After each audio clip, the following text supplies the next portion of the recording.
if you're always depressed and lonely and you're worried, it's going to affect people around you because your cup is not full. You know, but when you, Pastor, how can I be full? There's only one place that you can fill your heart, fill your cup, only through God. Your source is God. You cannot find it. You'll find something. You try to get it from material things. Yeah, for a while. But at the end of the day, you can't find it. It's not the solution. The solution is God. You can't give it to your son. If you're impatient, again, the fruit of the Spirit is the fruit of the Spirit.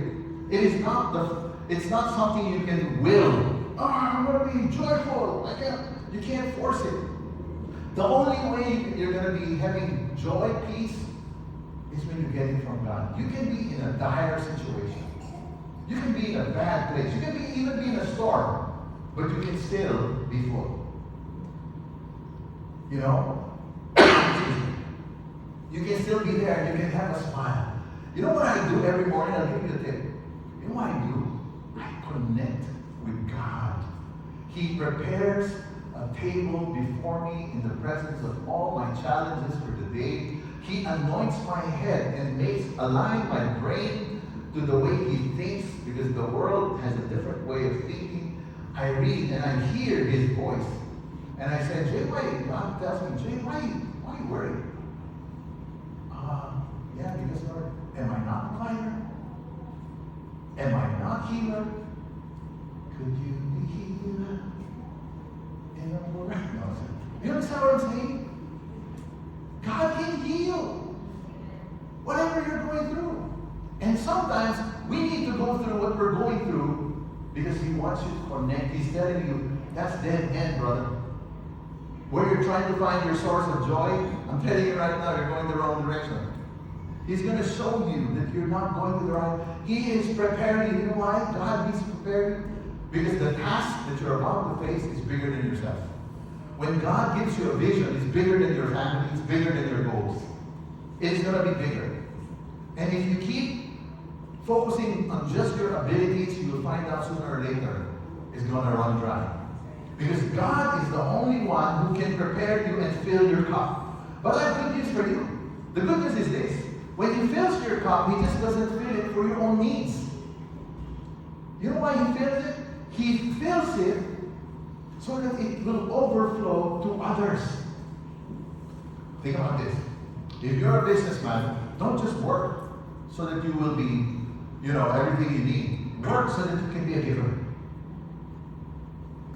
Okay? Don't just study for your own sake. You're going to be a blessing to others.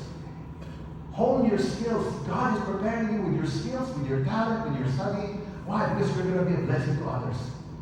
That's why God is getting you ready. Because it's so important that we train, that we get to training and the equipping from God. Okay? God, your cup overflows. It won't just overflow. It's not just going to be full just for your own needs. It's going to overflow to your relatives, to your friends, to your families, to your neighbors, to your city. It can fill up a whole nation. Why is Krista always joyful? Why? Every time I see her, like she comes in the room and the place is filled with joy. Why? Because her cup is overflowing.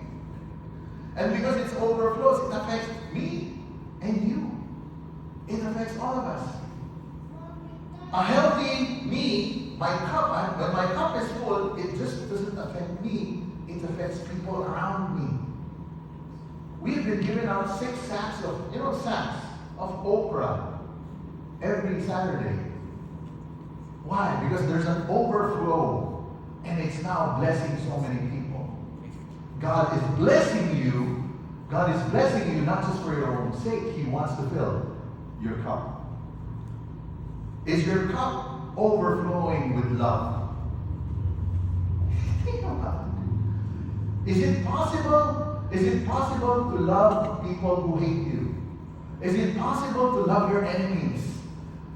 You can't do it. Hindi mo magagawa yun. You can't do that if your cup